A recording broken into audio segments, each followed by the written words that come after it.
Hello बच्चों, कक्षा 12 की रसायन विज्ञान में आज हम सब लोग रासायनिक बलगतिकी और साथ ही साथ बोर्ड एग्जाम का सबसे मोस्ट इम्पॉर्टेंट डेरिवेशन और साथ ही साथ इसके मोस्ट इम्पॉर्टेंट न्यूमेरिकल्स को इस वीडियो में आज हम सब लोग सॉल्व करेंगे।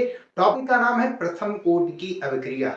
एक मोस्ट इम्पॉर्टेंट टॉपिक है। डेरिवेशन के साथ साथ इसका न्यूमेरिकल भी बोर्ड एग्जाम में पूछा जाता है। ये बात तो क्लियर है कि इसका न्यूमेरिकल इस बार बोर्ड एग्जाम में 5 अंक का आएगा। तो वीडियो में लास्ट तक बने रहिएगा। सबसे पहले हम सब लोग इस वीडियो में इसका डेरिवेशन यानी प्रथम कोटि की अभिक्रिया के लिए वेग स्थिरांक का व्यंजक और साथ ही साथ इसका अर्ध आयुकाल का डेरिवेशन करेंगे और इसके बाद हम सब लोग इसका एक न्यूमेरिकल सॉल्व करके वीडियो कंप्लीट करेंगे। तो आप सभी बच्चों का हमारे अपने प्यारे से यूट्यूब चैनल आदर्श बालाजी सॉल्यूशन पर स्वागत है। इस वीडियो पर नए हो तो इस वीडियो को लाइक कर लीजिएगा और साथ ही साथ चैनल को सब्सक्राइब कर लीजिएगा। इस चैनल पर बालाजी पब्लिकेशंस के सारे क्वेश्चंस को सॉल्व कराया जाता है। मैथ फिजिक्स के क्वेश्चन सारे के सारे कंप्लीट हो चुके हैं मोस्ट इंपॉर्टेंट। अब फिजिक्स के न्यूमेरिकल बचे और मैथ के 2-3 टॉपिक बचे हैं, उनको भी वन शॉट में कंप्लीट कर लिया जाएगा। चलिए शुरू करते हैं। प्रथम कोटि की अभिक्रिया, जैसा कि हम सब लोगों ने पिछले वीडियो में बात किया था, जब शून्य कोटि की अभिक्रिया आई थी तो उसके लिए परिभाषा हमने बताई थी। जिस अभिक्रिया की कोटि शून्य हो उसे शून्य कोटि की अभिक्रिया कहते हैं और इसके लिए जिस अभिक्रिया की कोटि एक हो उसे प्रथम कोटि की अभिक्रिया कहते हैं। साथ ही साथ जिस अभिक्रिया की दर प्रथम कोटि की अभिक्रिया जो होती है उसके लिए जो अभिक्रिया की दर मतलब है अभिक्रिया का वेग, ठीक है, उसके प्रारंभिक सांद्रता के प्रथम घात के अनुक्रमानुपाती होता है। ऐसे भी आप सब लोग इसको डिफाइन कर सकते हैं। तो सबसे पहले हम बात करेंगे डेरिवेशन की। तो सबसे पहले हमने क्या लिया है, एक उत्पाद अभिकारक लिया है ए, ठीक, अभिकारक लिया है ए जो टी समय पश्चात किसमें चेंज हो रहा है, कुछ टाइम लगा, बी में चेंज हो रहा है, ठीक है।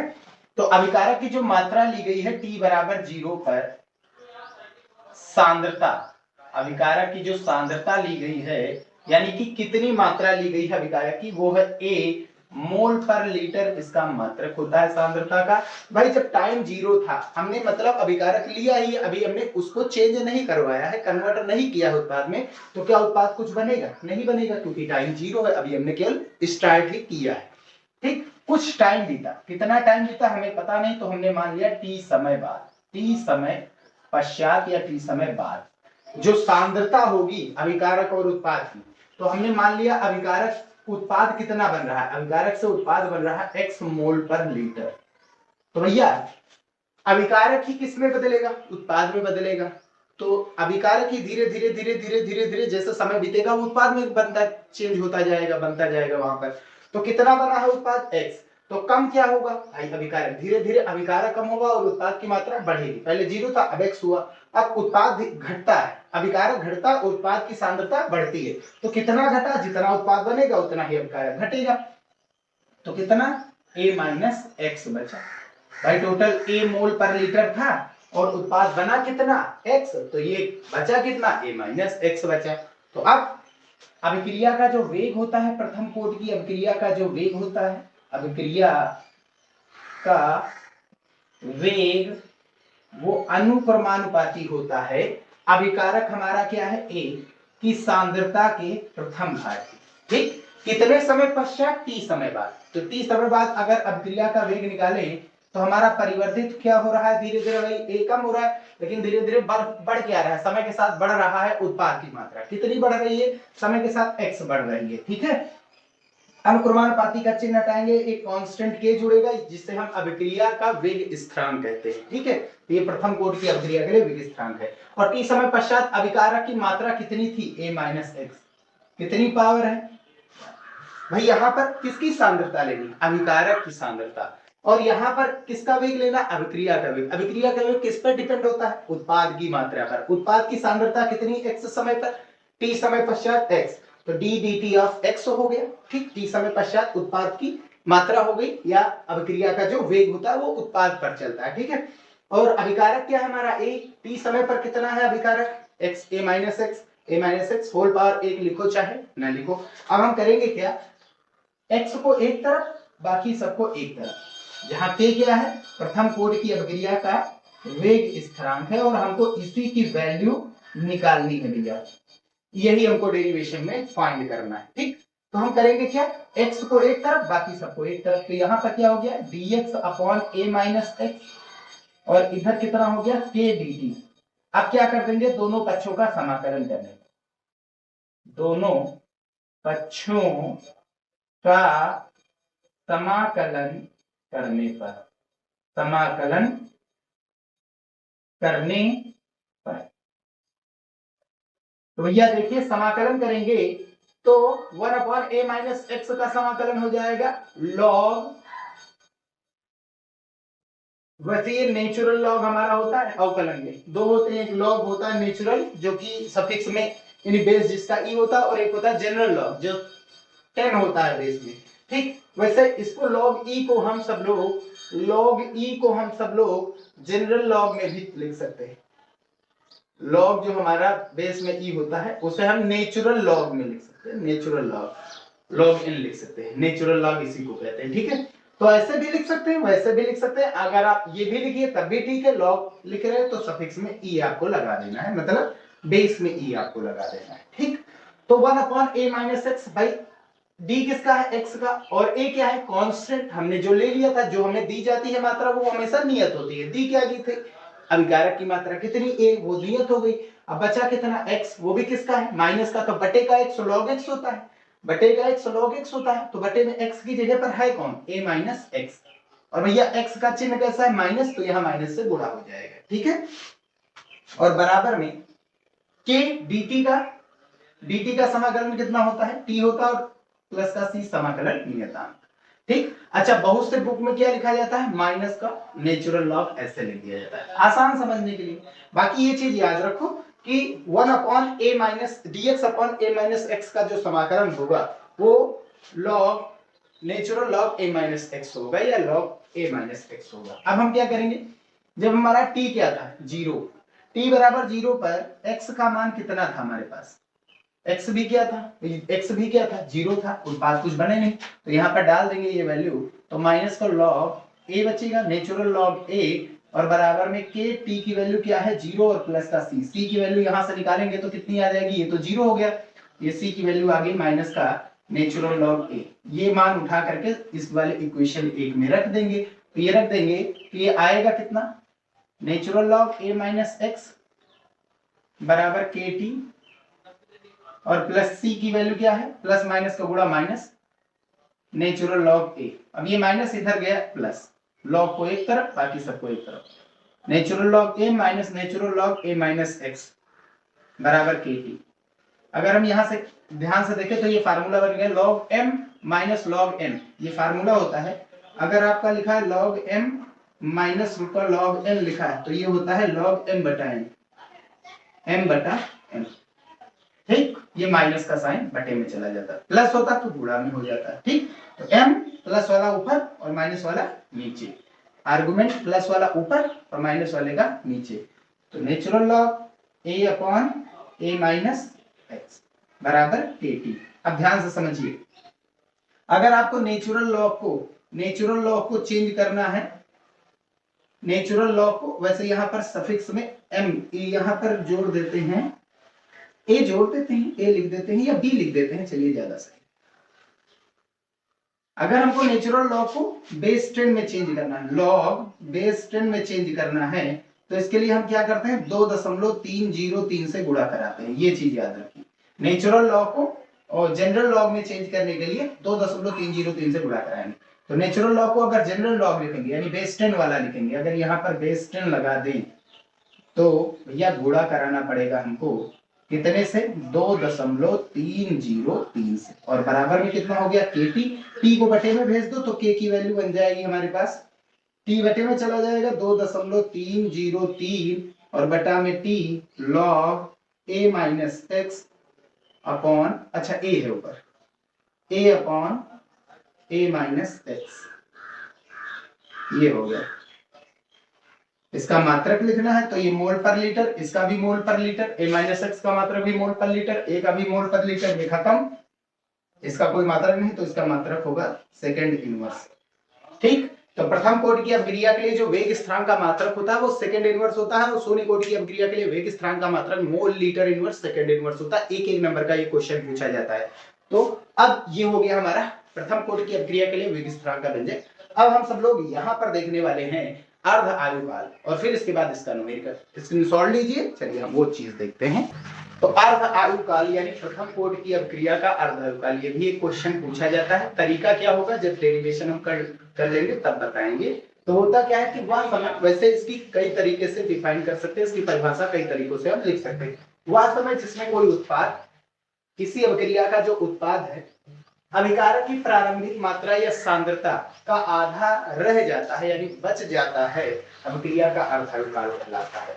यानी जब उत्पाद जो होता है, उत्पाद को हमने किससे लिखा था, उत्पाद की सांद्रता को x माना था और अभिकारक की क्या थी a, का कितना बचे, आधा बचे। यानी उत्पाद जो है अभिकारक का आधा हिस्सा कंप्लीट कर ले तो उसमें जो समय लगता है, इसमें जो समय लगता है उसी को अर्ध आयुकाल यानी टी हाफ। ठीक, हमारा अर्ध आयुकाल ये वेग स्थिरांक के फार्मूले में रख देंगे। तो k बराबर हमने फार्मूला क्या पढ़ा है, 2.303 अपॉन टी की जगह पर हम क्या रखेंगे, टी हाफ रखेंगे क्योंकि अर्ध आयुकाल की बात कर रहे हैं। और इनटू में लॉग, और यहाँ पर कितना बचा, a upon a minus x, a upon a minus x था और x कितना आया, a/2 आया, a/2 आ गया। ठीक है भैया। अब इन दोनों को इंटरचेंज कर लो क्योंकि हमको टी हाफ चाहिए, तो टी हाफ चला जाएगा ऊपर और के आ जाएगा नीचे, तो 2.303 और बचे में आ गया के और ये हो गया लॉग और बेस में कितना था भैया, 10 था। ठीक है, तो एक में से एक ए से आधा ए घटाएंगे तो आधा ए बचा, आधा ए मतलब a/2 और 2 चला जाएगा ऊपर, ए से हो जाएगा कैंसिल आउट। ठीक है भैया, तो ये हो गया 2.303 अपॉन के और इनटू में कितना बचा, log 2 बेस 10। ठीक, log 2 बेस 10 की वैल्यू जो होती है तो वो होती है 2.303 बाई के, इसकी वैल्यू जो होती है 0.3010 होता है। ठीक है मान, अभी इन दोनों का गुणा कराएंगे तो 0.693 और बटा में कितना बचा के और ये बच गया हमारा टी हाफ। ये बन गया हमारा भैया फार्मूला 50% वाले का। ठीक, जो टी हाफ है, क्या टी हाफ अभिकारक की प्रारंभिक मात्रा पर निर्भर करता है, नहीं निर्भर करता। क्या टी हाफ के फार्मूले में ए आया, नहीं आया। तो यहां से हम लिख सकते हैं कि प्रथम कोटि की अभिक्रिया का अर्ध आयुकाल, अतः प्रथम कोटि की अभिक्रिया का अर्ध आयुकाल, अर्ध आयुकाल यानी टी हाफ अभिकारक की प्रारंभिक सांद्रता या मात्रा पर निर्भर नहीं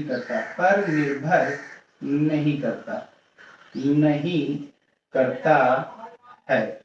ठीक है, ये आपको प्रूव करने के लिए भी दे सकता है कि सिद्ध कीजिए कि प्रथम कोटि की अभिक्रिया का अर्ध आयुकाल अपनी प्रारंभिक या अभिकारक की प्रारंभिक सांद्रता पर निर्भर नहीं करता। अपनी भी कह सकता है, अभिकारक भी कह सकता है। ठीक, तो इतना आपको करना है, यानी यहां से यहां तक कर देना है, बस हो जाएगा प्रूफ। ठीक, अब इसका हम न्यूमेरिकल देखते हैं, इसको सॉल्व लीजिए और न्यूमेरिकल। तो क्वेश्चन पहला है अंकित प्रश्न का, एक मोस्ट इंपॉर्टेंट है, 2017, 18, 19, 22 में पूछा गया है कि प्रथम कोटि की एक अभिक्रिया में 50 सेकंड में पदार्थ की सांद्रता प्रारंभिक सांद्रता की आधी रह जाती है, इसके वेग स्थिरांक की गणना कीजिए। ठीक, इंपॉर्टेंट क्वेश्चन है। अर्धायुकाल दिया गया अभिक्रिया का, प्रथम कोटि की अभिक्रिया है, अर्धायुकाल टी हाफ से लिखा जाता है, 50 सेकंड दिया गया, आपको के निकालना है और वैसे दो ही फार्मूले आपका यूज होगा। ठीक, ये किसी भी रेंडमली कोई भी टाइम पर ये निकाल सकते हैं, टी का मान और के का मान। ठीक, और अगर आप 50% की बात करेंगे तो यही फार्मूला लगेगा। ठीक, अर्धायुकाल के लिए यही फार्मूला लगेगा और कोई नहीं। वैसे प्रथम कोटि की अभिक्रिया के लिए आप एक रिएक्शन पूछी जाती है कि एक एग्जांपल बताओ कि एक अभिक्रिया लिखिए जो प्रथम कोटि की अभिक्रिया है। ठीक भैया, तो इसके लिए हम सब लोग सबसे बेहतरीन है, एक सुक्रोज ले लो, सुक्रोज C12H22O11, इसका जल अपघटन करा दो और हम जानते हैं सुक्रोज का जल अपघटन कराएंगे तो क्या बनता है, ग्लूकोज और फ्रक्टोज बनता है। ठीक, तो ये हमारा सुक्रोज है, सुक्रोज। ठीक, इसका जल अपघटन कराएंगे तो हमारा क्या मिलेगा, ग्लूकोज C6H12O6 और साथ ही साथ फ्रक्टोज C6H12O6। ठीक है, तो ये हमारा ग्लूकोज है और ये क्या है, फ्रक्टोज। ठीक है, ग्लूकोज में एल्डिहाइड ग्रुप पाया जाता है और फ्रक्टोज में कीटोन। ये प्रथम कोट की अभिक्रिया का आप सब लोग कह सकते हैं एग्जाम्पल, मोस्ट इंपॉर्टेंट है। अभिक्रिया की कोट निकालने के लिए हम जानते हैं प्रयोग किया जाता है, प्रायोगिक मान वो होता है, ऐसे निकाल नहीं सकते, कुछ ट्रिक वगैरह होती है, जैसे H2O की लिए कोट जो होता है वो 0 ही होता है, तो इसके लिए 1 होता है, तो ये 1 और 0 ऐड करेंगे तो कितना आएगा, 1 ही आएगा। ठीक, उसकी बाद में करेंगे, पहले हमको के निकालना, टी हाफ दिया गया तो के ऊपर रखो, टी हाफ नीचे, तो के बराबर क्या हो गया 0.693 और अपॉन में कितना टी हाफ, वैल्यू डाल दो 0.693 अपॉन में टी हाफ कितना हमें दिया गया 50 सेकेंड, जीरो काटेंगे तो पॉइंट यहां से हट करके एक अंक और आगे आ जाएगा। अब इसको कैंसिल आउट करो, 5 एकड़ 5, 5 एकड़ 5 1 6 होता है, जीरो तो ये लिखा ही जाएगा, मान लीजिए जीरो ही होगा।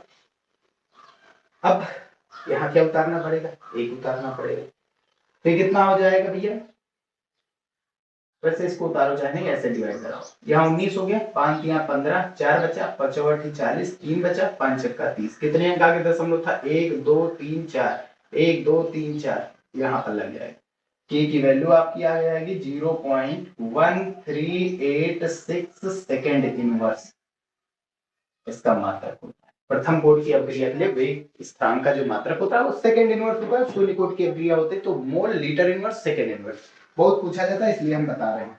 ये हो गया हमारा क्वेश्चन का आंसर हो गया भैया। ठीक है, अगला क्वेश्चन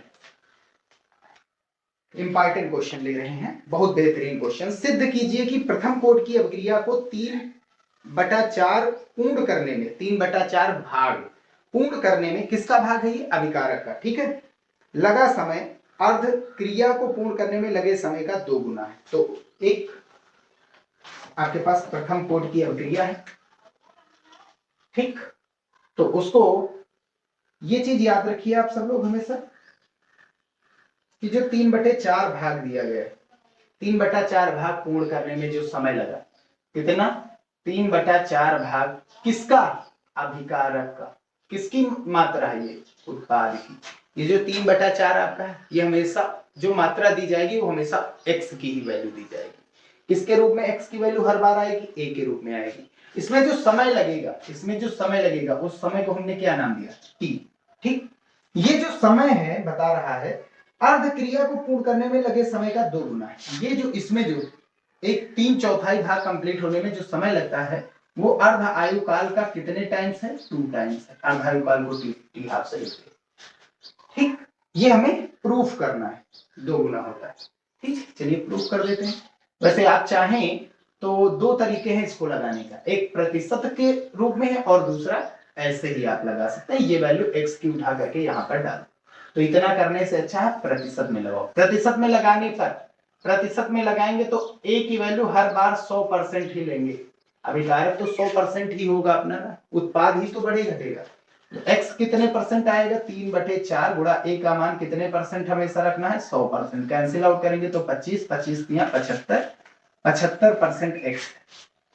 ठीक, 75% बन चुका है उत्पाद, तो उसमें जो समय लगता है वो 50% में लगे समय का 2 गुना है, ये प्रूफ करना है। फार्मूला t निकालना है तो इसको ऊपर रखो t को और k को नीचे लाओ, 2.303 और बटा में कितना आ गया k और इनटू में log a की वैल्यू कितनी रखनी है आपको, 100 ही रखनी है, बटा a की वैल्यू 100 माइनस x की वैल्यू कितनी आई भैया 75। ठीक, आर्गुमेंट हमेशा लॉग का आर्गुमेंट पॉजिटिव ही आएगा तो मॉड हमने लगा दिया, तो t इक्वल्स टू 2.303 बाई के और इनटू में लॉग बेस में 10 लिखा हुआ है, 100 अपॉन में कितना बच रहा है, 100 में से 75 घटाइएगा कितना बचेगा 25, तो 25 सेकंड 25, 25 चौके 100। 4 का मतलब क्या, 2 की घात 2 ही तो होता है, या log 4 की वैल्यू आप डायरेक्ट रख सकते हैं या फिर 2 की घात 2 कर दीजिए, तो यहाँ पर फार्मूला बेस 10 है या log 4 की वैल्यू रख दे, क्या log 4 की ही वैल्यू रख दे, कोई मतलब क्या है भाई, log 4 का मतलब क्या है, log 4 की वैल्यू क्या है? log 4 को हम लिख सकते हैं 2 का स्क्वायर। अब एक फार्मूला आता है log m की पावर n, जो पावर होता है वो हमेशा आगे आ जाता है, तो ये 2 गुणा log 2 हो जाएगा, और log 2 की वैल्यू हमने पढ़ रखी 0.3010, और इसका 2 से मल्टीप्लाई करा दीजिए, 4 की वैल्यू आ जाएगी। ये कितनी आएगी भैया? सॉल्व कर लेते हैं।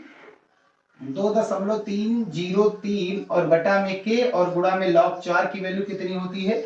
2 गुणा 0.3010, और इन दोनों का गुणा कराए थे तो कितना आया था? 0.693 आया था, और बटे में कितना? के, और इंटू में 2 बच रहा है, और ये किसकी वैल्यू है? टी की। अच्छा ये वैल्यू है किसकी? ध्यान से देखिए, 0.693 बटा के, ये टी हाफ की वैल्यू है, तो टी बराबर कितना आ गया?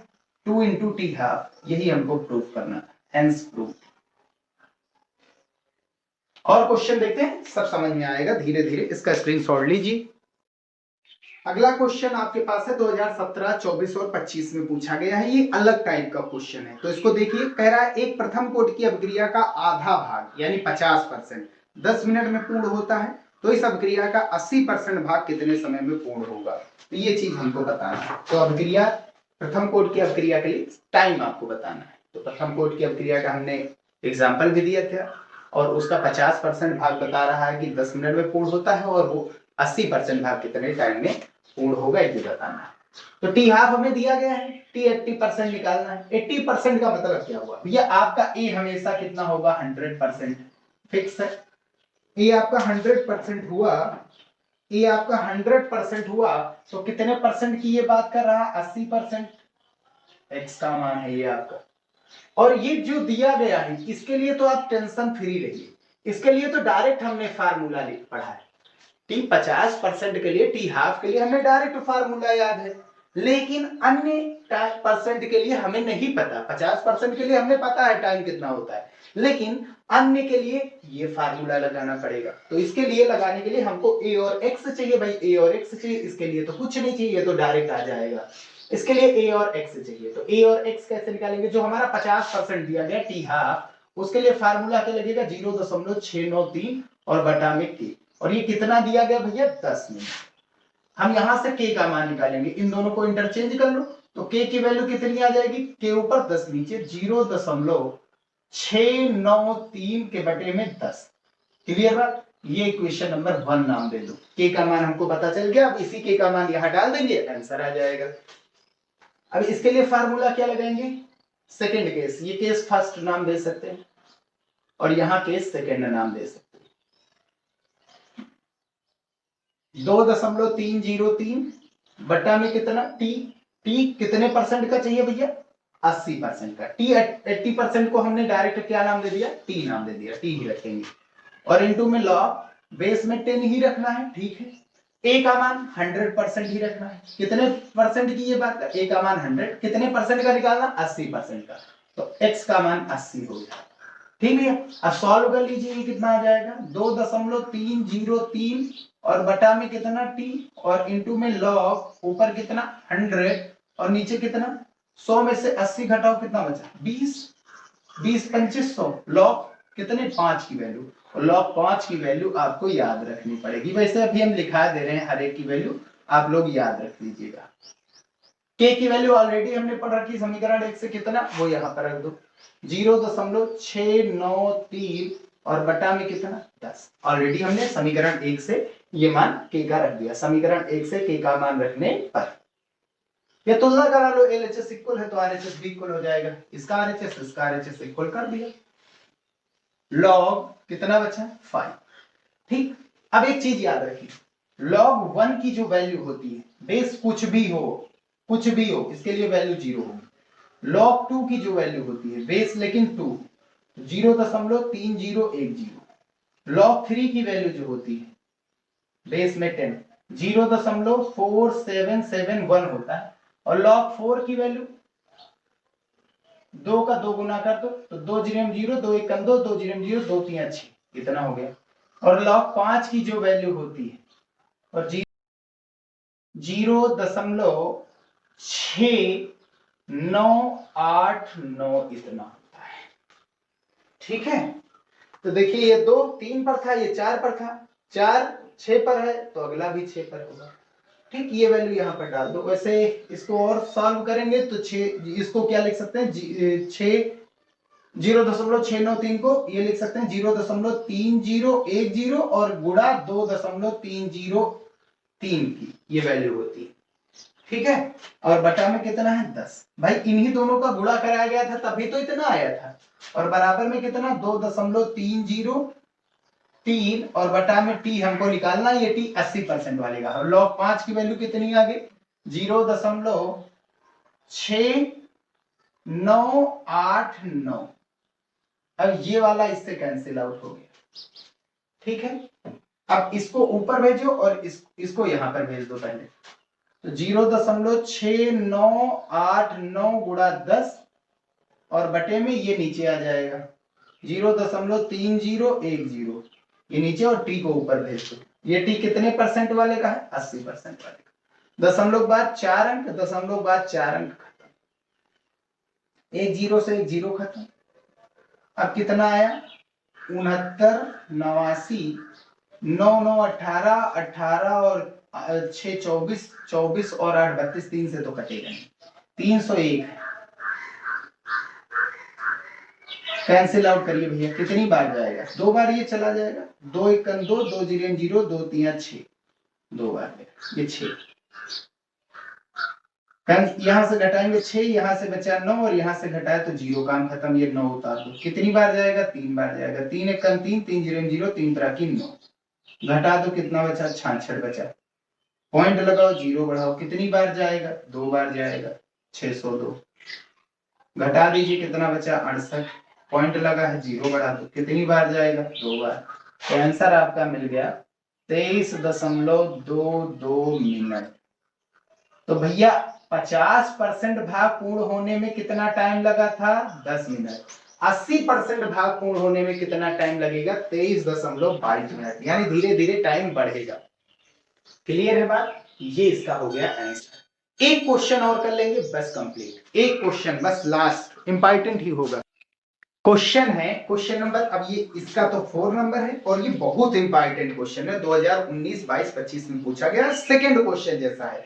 सिद्ध कीजिए प्रथम कोट की अभिक्रिया में 99.9% भाग पूर्ण होने में लगा समय अर्धायुकाल टी हाफ का, अर्धायुकाल को टी हाफ से लिखते हैं ना, का 10% गुना होता है। यानी 50% पूर्ण होने में जो समय लगता है उसका 10 गुना है 99.9% भाग पूर्ण। जो बड़ा होता है उसको यहां रखेंगे, छोटा कौन होगा टी हाफ, मतलब 50% तो छोटा होता है, 99.9% है, ये बड़ा है, और ये क्या है छोटा है, हमेशा गुणा छोटे की तरफ कराएंगे। क्लियर बात, जब 50% से कम आएगा तो गुणा इधर कराएंगे, और 50% से ज्यादा हुआ तो गुणा हमेशा 50% की तरफ ही कराएंगे, ठीक है। तो ये चीज हमको प्रूफ करना है, 99.9% भाग पूर्ण होने में जो समय लगता है वो टी हाफ का 10 गुना होता है। सबसे पहली चीज यहां पर आपकी कितने परसेंट भाग कह रहा है, जो भाग कह रहा है वही आपका x का मान है, कितना है 99.9%। ये तो फिक्स है कि a की वैल्यू हर बार कितने परसेंट लेनी है 100%, तो a माइनस एक्स हमारे आपकी बार कितना आएगा, डायरेक्ट निकाल लेते हैं, a में से x घटाओ, 100 में से 99.9 घटाएंगे तो ये कितना आएगा, ठीक। तो 10 यहां से कैरी लेंगे, 10 में से कितना गया 9, कितना बचा 1, यहां 9 बचा, 9 में पॉइंट लगा, पॉइंट 9 में से 9 गया 0, 9 में से 9 गया 0, ठीक है। तो ये इतना ही आएगा 0.1, ये आपका आ गया a माइनस एक्स मोल पर लीटर, इसका मात्रक भी होता है, आप लिख सकते हैं। और यहां से हम सब लोग t निकालना है, तो t को ऊपर रखो, k को नीचे भेज दो, तो t बराबर 2.303 और बटा में कितना है आपका k आ जाएगा, और इनटू में log ऑफ a माइनस, पहले फार्मूला लिख देते हैं, a upon a minus x base 10।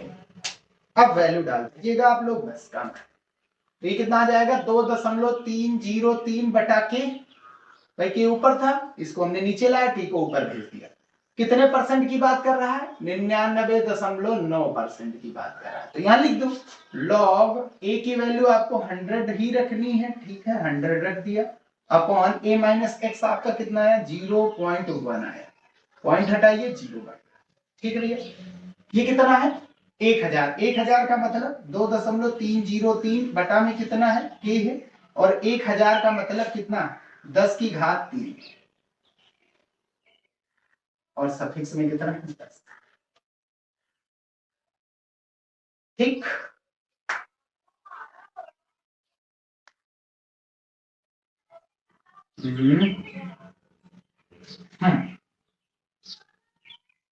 ठीक, डायरेक्ट सॉल्व किया जाए, क्या मतलब आगे,